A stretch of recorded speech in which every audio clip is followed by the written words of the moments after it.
Coming up on Sports Scene, the NFL Draft begins tomorrow. Look at the dime for Mendoza. We'll take a look at the most exciting prospects on the board, their strengths and weaknesses, where we think they'll end up. And of course, one of those exciting prospects is USC's Makai, whose standout Biletnikoff campaign has him projected to go in the front half of the first round.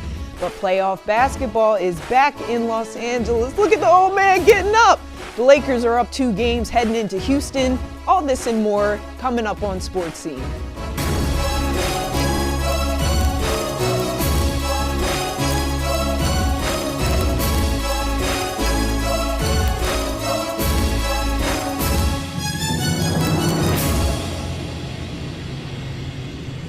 Welcome back to Sports Scene. I'm Nikki Thomas. I'm Alana Morgan. And I'm Kyle Lokay. It was just announced that Lindsey Vonn will be the 2026 USC Annenberg commencement speaker. The announcement came this morning from USC Annenberg. Olympic gold medalist and New York Times best-selling author Lindsey Vonn is a commencement speaker. Vonn is an investor in the Utah Royals and Angel City FC, and the Lindsey Vonn Foundation funds programming for underserved young girls. But unless a portal opens up and transports us into another dimension between now and tomorrow night, the #1 overall pick in the NFL Draft will be Heisman winner and national champion Fernando Mendoza. Mendoza is a skilled passer, obviously has that dual threat option, really was a great playmaker and leader for Indiana in clutch time last season. He took a lot of snaps in the gun as a Hoosier, but said at IU's Pro Day that he's been working under center and studying that West Coast offense as well.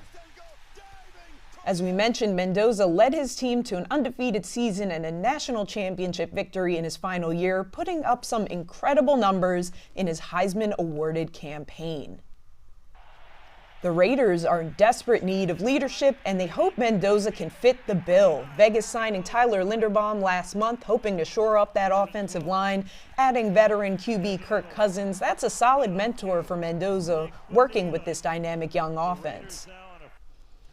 Well, you guys think anybody else is going at #1? This is a pretty easy one, right? He's been the #1 guy all year, Yeah. led his team to the national championship. The Raiders have to pick him. Yeah. I don't think anyone can debate with that. It's obviously obvious, and I just also love his leadership on and off the field. Yeah. He had that like movie ending of a college career, being Yeah. rejected, It was literally perfection. being rejected Yeah. from Miami to defeating them in the championship to having the whole stadium chanting your In name. Miami, too. Yeah. Like exactly. And that's really, I think, what the Raiders want beyond the playmaking ability, beyond the big arm, right? Is that leader. They need a leader. That's what that And they need a program needs quarterback. right now. And Yeah. he's the guy for There that. you go. Because And they need they a got quarterback. some offensive weapons. They got Genty, they got Bowers. Now you got to Yes. use them. Yeah. So, he's They the look #1. like they'll be fun to watch, but I can't wait to see who y'all have going at 2 and 3. Okay, well, I'm too. So when it comes to the second overall pick, I've got Arvo Reese heading to the New York Jets. Now, Reese is known for his versatility, elite athleticism, and speed. At 6'4", 243 pounds, he can line up at multiple spots, rush the passer, drop into coverage, or stop the run and still be effective.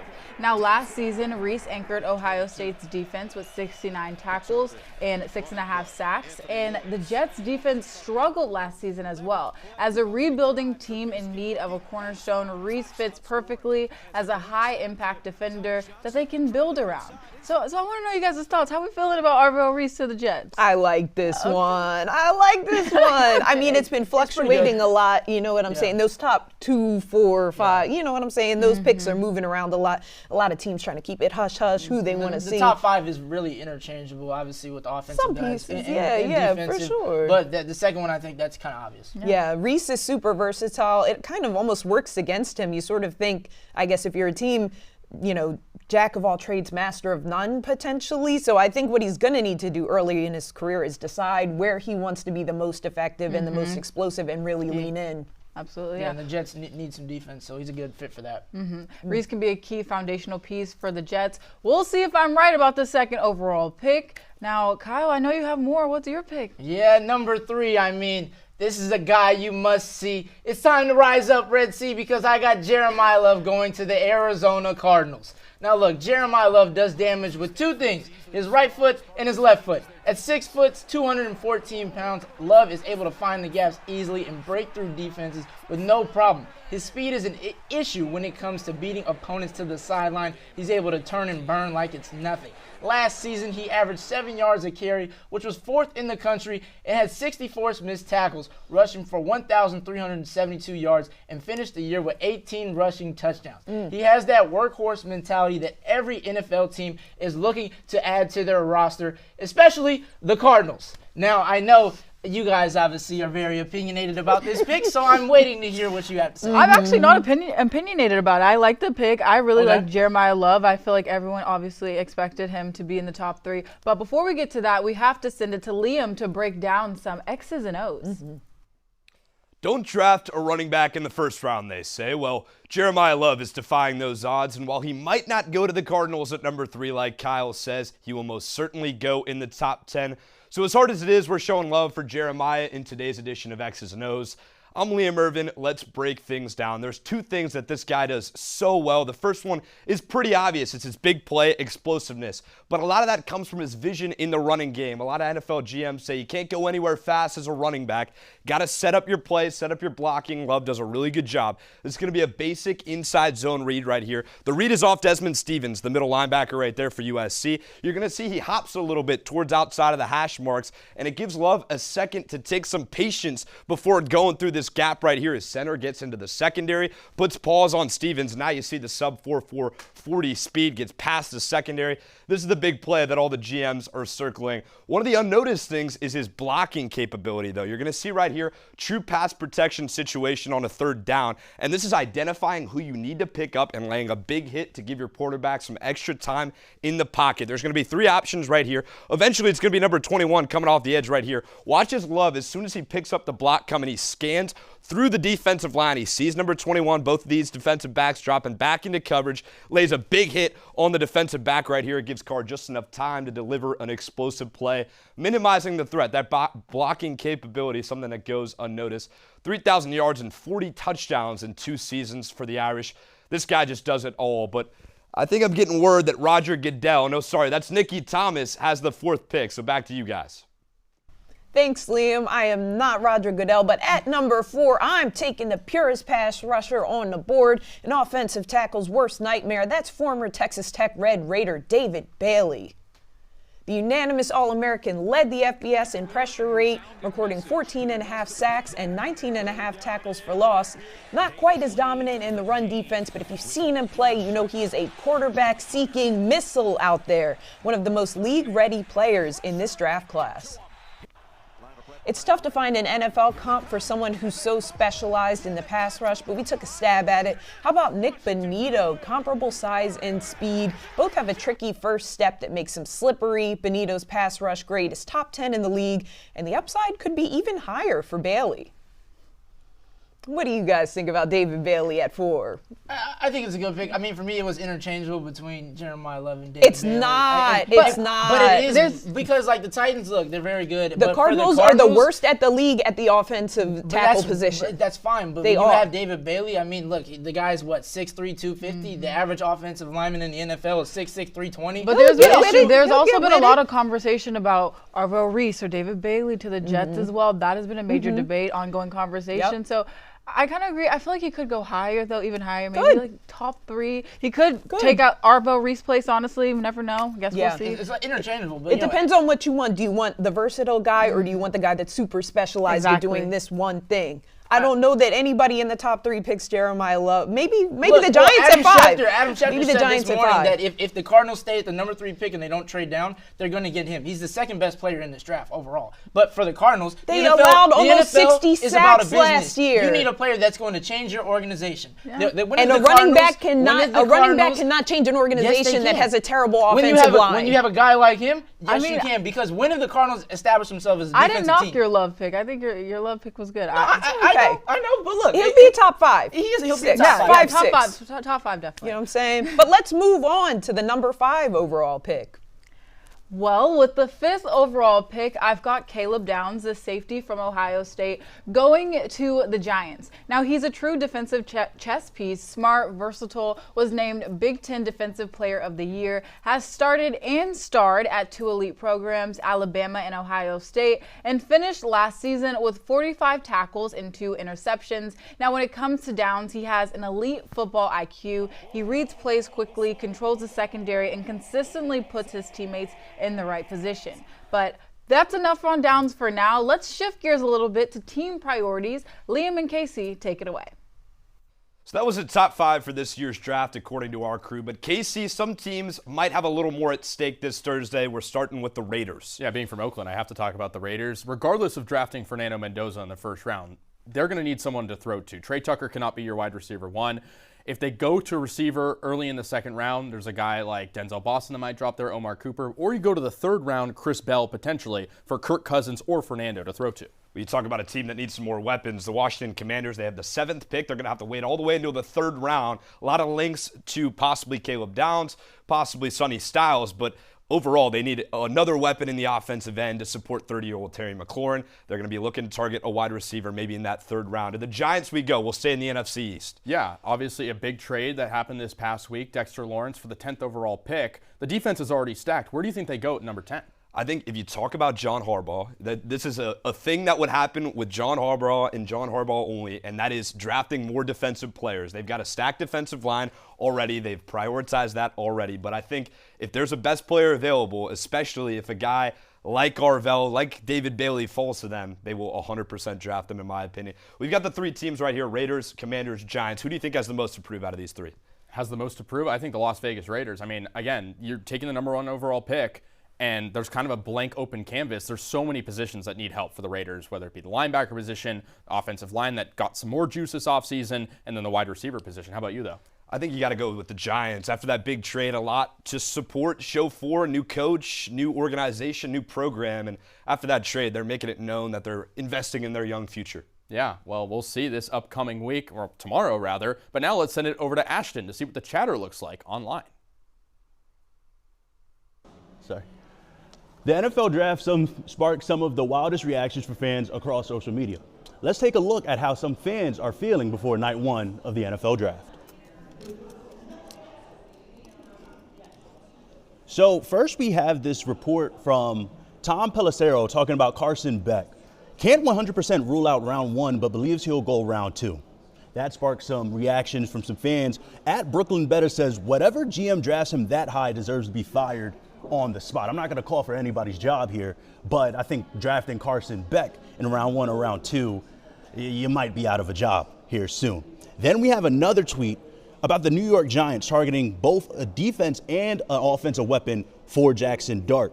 2 names in particular that are enamored with is Caleb Downs and Jordan Tyson. Well, BBU Giants, he feels that he just simply can't use with the Anthony Edwards gif here. And then who doesn't love a ghetto Gronk tweet? And he's poking some fun back at Chargers fans back in the 2023 draft. Who can forget this? When they drafted Quentin Johnson out of TCU over Zay Flowers and Jordan Addison. And we're going to take a reference here about the Chargers just being depressed about that. But I had an opportunity to talk to some students and some NFL fans around campus, and here's what they said about their teams in the NFL draft.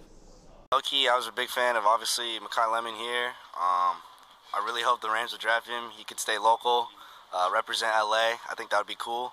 But really just excited to see everyone. Personally, I want some more offensive power, especially after they lost Wandale Robinson this offseason. Obviously at USC, Makai Lemon would be cool, but that's kind of like a bias. I would probably like a true wide receiver 1, because I mean we got like Tank Dell and Nico Collins, but they always be getting hurt. So man, I would say like Omar Cooper. He's smooth. I like Omar Cooper. Well, it's going to be chaotic come tomorrow night, and I can't wait to see more reactions from the fans when the first round of the 2026 NFL Draft concludes tomorrow. Still ahead, we'll take a final look at USC's NFL draft prospects before they hear their names called in Pittsburgh this weekend. The man, the myth, the legend, and the Hall of Famer joins us this week on Trojan of the Week to go head-to-head with Terrence.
There will be plenty of Trojans waiting to hear their names called this weekend, so it's time for us to give our final projections on where these USC players will end up. Y'all have heard us talk about Makai Lemon before, his toughness, his ability to create space, to adjust to the ball. He's a solid route runner, but more importantly, he forces himself open with his strength at the point of contact. I have him staying home with the Rams. A hefty resume for Lemon, who led the Power 4 in receiving yards en route to a Biletnikoff Award. The unanimous All-American also led the Big Ten in yards after catch. Let's hear from Makai Lemon himself at USC's Pro Day last month as he talks about what teams will get if they draft him. Yeah, they're getting, a fierce competitor, someone that wants to win, going to do whatever the team, needs me to do. And, just being a great teammate, on and off the field. And for Jacobi Lane, his height and his hands are his two best friends. We've seen what he's been able to do during his time at USC, gliding down the field with ease and creating separation against his opponents when he's contested. For Lane, he was the separator at the line for the Trojans, finishing his career with 99 receptions, 1,363 receiving yards, and 18 touchdowns, leaving his impact at USC. And I have him going to the Tampa Bay Buccaneers. They could really use him in the receiver room. But let's take a look at what he had to say at USC's Pro Day last month. Yeah, just a major blessing. You dream your whole life of going through this time period, and although it's a little nerve-wracking because it is the first job experience you have of this process, but it's been nothing but a blessing to get coached up by NFL guys and really just embark on the beginning of my journey. So. Many teams could use these guys as offensive weapons, but where do you think these two are going? I'm surprised no one said Jacobi Lane to the Panthers. I really can see Jacobi Lane going to the Panthers paired with Bryce Young. I feel like the Panthers could use some more improvement in the red zone, and having Jacobi Lane would be a great addition, honestly. Yeah. And Tedero McMillan. Yeah. Compliment the other side. Yeah, exactly. I could see the Ravens. I think it would be good to introduce that kind of presence. I mean, Lamar's got that whole veteran thing going on, but I think it really is about where the picks will line up. It gets tough when you get into those later rounds to try and predict, but anybody could use a 50-50 guy, right? Yeah. I think for Makai, I think he's going to the Rams. I think the people that go ahead of him. It depends where Carnell Tate goes. And it really does. But I think the Rams, he's going to land there. And then for Jacobi, I think the Buccaneers, their receiver room without Mike Evans, you have Tez Johnson, you have Emeka Egbuka, you have a good receiver core. And all they need is a guy that could really be at the line and get the balls that we've seen him be work able the to middle of the field. And he has that stature, 6'5", 5XL gloves, can get anything in reach. So. Yeah,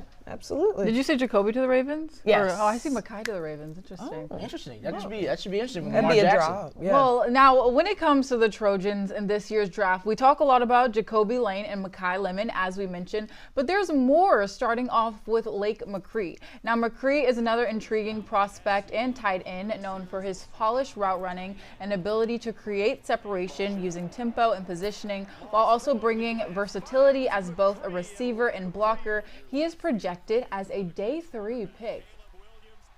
Safety Kamari Ramsey was a defensive leader for USC. Now, he played more nickel in his last year, showcasing that versatility that NFL teams are looking for. He said at Pro Day that he wants to focus on his fluidity and ball tracking. Really feels like he's matured a lot as a player at SC. Now, we can't forget about Eric Gentry. He's a playmaker. He forced 5 fumbles last season and someone who brings pressure. He made history at the Combine this year at 6'6" with around 86-inch wingspan, the highest for a linebacker since 2003. And senior edge Anthony Lucas was a big part of the Trojans' defensive line last year. With a 7-foot wingspan, Lucas collected 21 tackles with 3 sacks and 1 forced fumble. He has been known to deliver big hits and slip around the offensive line. Tomorrow will determine when these Trojans become Projans, as they will look to achieve their dreams of playing in the NFL. But now let's send it over to Nikki for the forecast. Nikki, what's happening this week? Well, I'll let you know, Kyle. It's time once again for the 5-day forecast, and we have a lot of postseason action coming up this week. Starting right after the show, it's number 3 seeded men's volleyball versus number 6 seed Vanguard. Look at the kill. The MPSF tournament quarterfinals coming up. First serve set for 1:30. Then USC men's tennis traveling to Ojai for tomorrow's Big Ten tournament quarterfinal matchup against crosstown rival UCLA. They split their regular season series. Next, USC women's women's water polo facing off against LMU in an NCAA tournament in La Jolla, on Friday. The Trojans losing to Stanford in the MPSF tournament. Then women's golf out at Oakmont Country Club for the Big Ten championships all weekend. And finally on Sunday, USC baseball will round out its weekend series against Purdue. Every conference win is going to count in a tightly contested Big Ten race. But up next, it's the same segment with a different face. Let's send it over to Terrence and Rob for Trojan of the Week. All right, well, the penultimate Trojan of the Week is here, and boy, are we excited. Hi, everybody. I'm Terrence Holton, and joined alongside me, no, it's not Casey Kaslner, Fox Sports Radio and MLB Network legend, and our professor here at USC, Mr. Rob Parker. Rob, I'm taking the next great professional golfer, Jack Buchanan. Now, at the Western Intercollegiate Tournament, Buchanan finished the 10 under after 3 days, securing his first collegiate tournament win, joining an elite list of golfers who have won at Pasatiempo. And his putt on 18 put the nail in the coffin for a USC victory.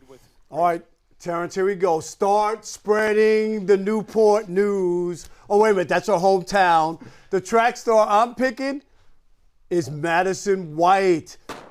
Unbelievable. Day one of the Mount Sac relay, she was on the 4x100 meter team that ran the third fastest in NCAA history, 42.12 seconds. And then an hour later to boot, she broke the USC 400 meter record, 9th all-time NCAA record. You ready? 49.64 seconds. All that. You always reward a record, period. She is my Trojan of the Week. And ladies and gentlemen, I'm going to tell you, there's nothing wrong with your television set. That's just Terrence telling you all he knows about track and field, which is nothing. All right, Rob. Well, I think we should talk about a team winner, because that's what I like to pick in Trojan of the Week. That's what I like. Jack Buchanan. Sure, Madison White helped out, but Jack Buchanan, clutch putt on 18. If they didn't do that, if he didn't hit that, they're going to an extra time. They're going to a playoff round against Cal. I got it. She set a USC record. Pretty good. No, it's not pretty good. Look. No one who's ever run track and field at the 400 meter has ever beaten that time. She has to be rewarded for setting a record in the history of this great university. The idea that some golf match in the 18th hole is bigger than setting a record that's always going to be here way after you graduate and move on. Are you going to let me speak, or you're going all Skip on me? You're going all Skip Bayless on me. When you're talking about golfers and what they need to do, Jack Buchanan joined an elite group of people who have won at the intercollegiate. You're talking our Scotty Schefflers, our Tiger Woods. We're talking a list of guys who've been to the Masters, been at the pro level for a long time. Are you saying they're not good? They're not good. They are, but can you show me in the record books where what they did in college will stand up to what Madison White has done here at USC? Not necessarily. Okay, not I necessarily. thought so. But I go. do think you need to just be able to talk about what you're doing for both your team and for your solo, and that's what Jack Buchanan was doing. I'm happy for Jack, but Madison White is a record setter. Those are the people that we want to cherish. Those are the people we want to hold up to the high heavens and look at them and say, look at what they accomplished at this great university. And she was fantastic. But I seriously think that people are going to remember Jack Buchanan on 18. I mean, that's massive. Yeah, but Rob, even though you've gotten against some of the sports world's greatest debaters, your Skip Bayless, as I mentioned, Stephen A. Smith, Thomas Johnson, a USC alum, I proved to be his toughest test yet. But coming up, the SoCal teams in NHL are falling behind in the Stanley Cup playoffs. And the NBA playoffs are heating up. The crew has got their picks for tonight's games.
Spring is an exciting time for sports, and the 2026 Stanley Cup playoffs are in full effect. So now let's send it over to Casey for more on what's happening on the ice. Let's start with the Anaheim Ducks, who are now down 1-0 to the Edmonton Oilers in round 1. But Anaheim actually played pretty well up in Alberta despite the 4-3 loss. The Ducks held Connor McDavid scoreless and carried a 3-2 lead into the third period, but then the Anaheim defense soon fell apart, and the Oilers won thanks to solid showings from the second and third lines. Game 2 is tonight in Edmonton before the series shifts to Orange County. Now we switch gears to the LA Kings, down 2-0 to the Colorado Avalanche, but still very much alive in the series. Holding Colorado to 2 goals twice is rare, but doing that and losing both times is even more uncommon. Tuesday's 2-1 OT loss further proved that Anton Forsberg can be elite in net, but the Kings just aren't scoring enough goals. And in a series that's been defined by physicality, LA's offense will have to reign supreme to earn a second-round crown. Now over to the NBA. Thanks, Casey. Round 1 of the NBA playoffs is officially underway, and we've seen some exciting postseason action through the first 4 days.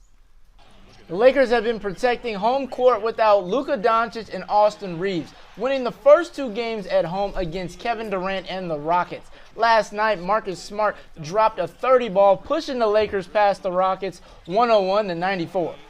Speaking further on the playoffs, Game 2 begins today for the Orlando Magic versus the Detroit Pistons. The Pistons looking to bounce back after falling to the Magic 112-101 on Sunday, despite Cunningham leading the Pistons with 39 points. Over in the West, we're looking forward to tomorrow's Nuggets-Wolves matchup. That series knotted at 1 apiece heading into Minneapolis. Anthony Edwards with 30 and 10, offsetting a 30-piece from Jamal Murray in Monday's Game 2 win in Denver. Here are the finalists for the NBA MVP award. Shai Gilgeous-Alexander hoping to defend. Nikola Jokic always in the conversation. And, of course, the unanimous Defensive Player of the Year, Victor Wembanyama.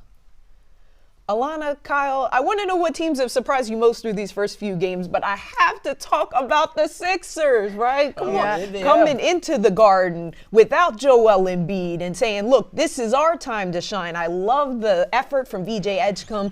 Obviously, Tyrese Maxey's going to show up and do what it do.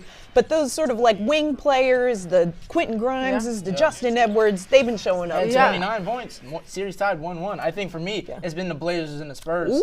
I think they won the play-in against the Suns. Scoot Henderson, obviously last night, they were down by 14 in the fourth quarter, ended up carrying his team, led with 31 points. That series tied at 1 apiece, and they are a top team when they're playing the Spurs. Yeah, and for me, I've been riding with the Pistons as well, and the fact that the Orlando Magic just beat them, that was pretty surprising to me. I mean, Game 2, it's like a must-win for them. You cannot have Orlando Magic going up 2 on them. I'm just saying. Team too. Yeah. Well, tune in tonight for the Magic at the Pistons. Orlando stealing the first game there, like Alana said, and see if the Suns can contain the Thunder in Oklahoma City as the playoff action rolls on.